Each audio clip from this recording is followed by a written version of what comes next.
کیا خدا چاہتا ہے کہ انسان اس کو پہچان لے اور اس کی عبادت کرے؟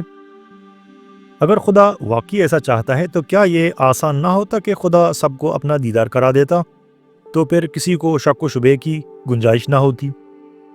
یا پھر دوسری صورت میں خدا انسان کے ذہن میں اپنا حقیقی تصور ڈال دیتا تو انسان کے ادھر ادھر بھٹکنے کا سوال ہی پیدا نہ ہوتا۔ لیکن چونکہ ایسا کچھ نہیں ہوا ہے تو ہم خدا کے بھیجے گئے پیغمبروں اور کتابوں سے یہ اندازہ لگا سکتے ہیں کہ خدا چاہتا تو ہے کہ ہم اس کو پہچان لیں، لیکن وہ چاہتا ہے کہ لوگ اس کو دیکھ کے بغیر اس پر یقین کریں۔ اس صورتحال میں یہ سوال پیدا ہوتا ہے کہ کیا ہم لوگ صرف مولویوں، راہبوں اور پنڈتوں کے بتائے گئے باتوں پر من یقین کر لیں؟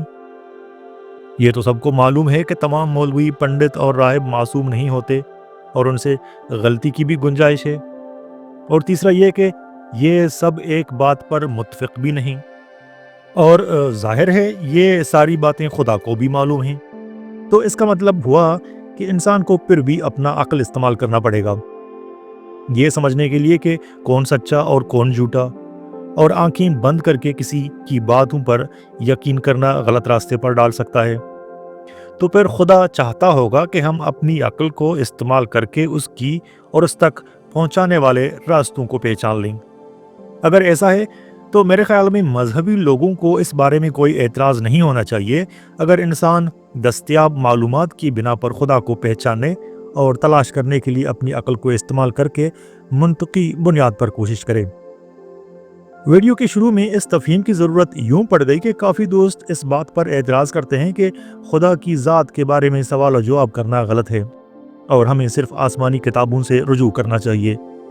لیکن پھر ایک اور مسئلہ سامنے آتا ہے کہ ان کتابوں کو سمجھنے اور ان کی صحت کو جانچنے کے لیے بھی تحقیق اور عقل کی استعمال کی ضرورت ہوتی ہے۔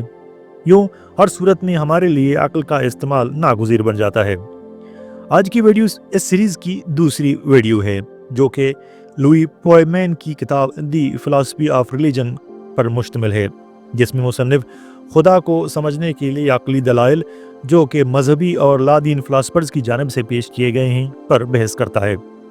اگر آپ نے سیریز کی پہلی ویڈیو نہیں دیکھی تو اس کو ضرور دیکھ لیں، کیونکہ اس ویڈیو میں مصنف منطقی تجزیے کے طریقہ کار اور اصولوں پر بات کرتا ہے، اور اس ویڈیو میں دیے گئے دلائل انہی اصولوں کی بنیاد پر بنائے گئے ہیں۔ دوسری بات یہ ہے کہ کچھ دوستوں کے مشورے سے اس بار مکمل باب پر ایک تفصیلی ویڈیو کے بجائے اب باب کو چھوٹے حصوں میں تقسیم کیا گیا ہے، اور یہ دوسرے باب کی پہلی ویڈیو ہے۔ اس طرح اب کوشش ہوگی کہ ہر دوسرے دن آپ کو اگلی ویڈیو دیکھنے کو مل جائے۔ ویڈیوز کے بارے میں اپنی رائے سے ضرور آگاہ کریں۔ اب آتے ہیں آج کے موضوع کی طرف۔ کیا عقل کے ذریعے خدا کے وجود کو سمجھا جا سکتا ہے؟ یہ سوال کہ کیا انسان صرف عقل، سوچ اور دلیل کے ذریعے خدا کے وجود کو ثابت کر سکتا ہے، یا کم از کم یہ کہہ سکتا ہے کہ خدا کا ہونا ممکن ہے، کوئی نیا سوال نہیں ہے، بلکہ یہ سوال انسانی فکری تاریخ کا ایک پرانا حصہ ہے۔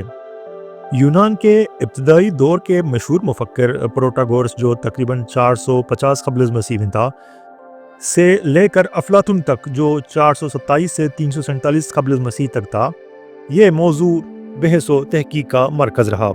یعنی انسان قدیم سے ہی اس بات پر غور کرتا رہا ہے کہ کیا خالص عقل سے خدا کی موجودگی تک پہنچا جا سکتا ہے۔ بعد کے ادوار میں خاص طور پر رومن کیتھولک چرچ نے اس خیال کو اپنایا۔ چرچ کی روایتی رائے یہ تھی کہ خدا کے وجود کو صرف انسانی عقل کے مدد سے بغیر ایمان یا وحی کے سہارے ثابت کیا جا سکتا ہے۔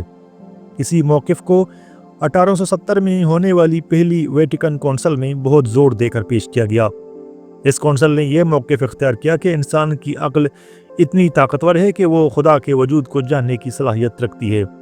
ان کا بیان کچھ یوں تھا: اگر کوئی یہ کہے کہ واحد اور سچا خدا جو ہمارا خالق اور پروردگار ہے کو انسان اپنی عقل اور سوچ کے ذریعے خدا کی پیدا کی گئی چیزوں کو دیکھ کر یقین کے ساتھ نہیں جان سکتا، تو ایسا کہنا لعنت کے لائق ہے۔ لیکن اس کے باوجود بہت سے دوسرے مفکر، جن میں مختلف مذاہب کے ماننے والے بھی شامل ہیں، حتیٰ کہ بعض کیتھولک بھی، اس بات سے اختلاف کرتے ہیں۔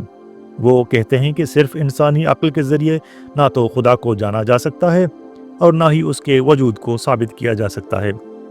خدا کے وجود پر دیے گئے دلائل کو عام طور پر دو بڑے حصوں میں تقسیم کیا جاتا ہے۔ پہلا اپوسٹیریورائے دلائل اور دوسرا پرائیورائے دلائل۔ پوسٹیریورائے دلائل ان باتوں پر مبنی ہوتے ہیں جنہیں صرف تجربے کے ذریعے جانا جا سکتا ہے، جیسے کہ یہ دنیا واقعی موجود ہے، ہر واقعے کا کوئی سبب ہوتا ہے اور ہر نتیجے کے پیچھے کوئی وجہ ہوتی ہے۔ یعنی یہ دلائل مادی دنیا کے مشاہدے اور تجربے پر مبنی ہوتے ہیں۔ دوسری طرف پرائیورائے دلائل ان خیالات پر مبنی ہوتے ہیں جنہیں کسی تجربے کے بغیر صرف سوچ و بچار سے صحیح یا غلط مانا جا سکتا ہے۔ یعنی اگر کوئی خیال یا تصور اتنا واضح ہو کہ صرف ذہنی غور و فکر سے ہی اس کے سچ ہونے کا اندازہ ہو جائے تو اسے پرائیورائی دلیل کہا جاتا ہے۔ اس کتاب میں 3 قسم کے دلائل کا جائزہ لیا گیا ہے، 2 پوسٹیریورائی دلائل ہیں اور 1 پرائیورائی دلیل ہے۔ پہلی دلیل کاسمولوجیکل آرگومنٹ یا کائناتی دلیل۔ یہ دلیل کائنات کی موجودگی اور اس کی پیچھے موجود اسباب کی بنیاد پر خدا کے وجود کو ثابت کرنے کی کوشش کرتی ہے۔ دوسری دلیل غائط پر مبنی دلیل یا ٹیلیولوجیکل آرگومنٹ۔ یہ دلیل کائنات کے نظم و ترتیب اور اس میں موجود مقصدیت کو بنیاد بنا کر کہتی ہے کہ کوئی خدا ہے جس نے یہ سب بنایا ہے۔ اور تیسری دلیل وجودیاتی دلیل یا آنٹولوجیکل آرگومنٹ ہے۔ یہ ایک پرائیورائی دلیل ہے جو صرف تصور خدا کو بنیاد بنا کر اس کے وجود کو ثابت کرنے کی کوشش کرتی ہے۔ اس دلیل کی 2 مختلف شکلیں اس کتاب میں بیان کی گئی ہیں، جن کو آپ اس سیریز کی اگلے ویڈیوز میں بھی دیکھتے رہیں گے۔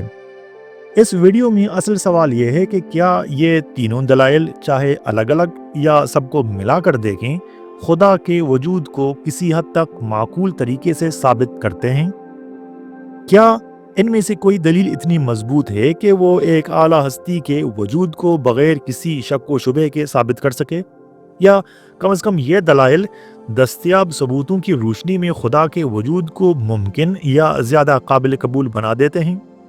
سادہ لفظوں میں کہیں تو سوال یہ ہے کہ کیا یہ دلائل الحاد یا ایتھیزم کے مقابلے میں تھیزم یعنی خدا پر ایمان کے لیے معقول بنیاد فراہم کرتے ہیں؟ اب دیکھتے ہیں پہلی دلیل یعنی کاسمولوجیکل آرگومنٹ، جس کو کائناتی دلیل کہا جاتا ہے۔ یہ ایک قدیم اور مقبول دلیل ہے جسے مذہبی لوگ اکثر خدا کے وجود پر یقین دلانے کے لیے استعمال کرتے ہیں۔ اگر آپ کسی مذہبی شخص سے پوچھیں کہ وہ خدا پر کیوں یقین رکھتا ہے تو ممکن ہے وہ اس طرح جواب دے: کائنات خود سے پیدا نہیں ہو سکتی، کسی نہ کسی نے، اور وہ یقیناً کوئی بہت طاقتور ہستی ہوگی، نے اس کائنات کو بنایا ہوگا۔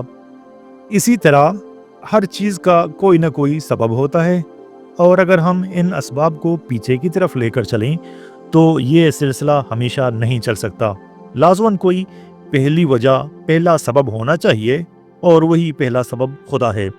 اس کے سوا کوئی اور بات سمجھ میں نہیں آتی۔ یہ دلیل صرف عام عوامی جذبات یا مذہبی عقیدے تک محدود نہیں، بلکہ فلسفے کی روایت میں بھی اسے ایک اہم اور معزز مقام حاصل ہے۔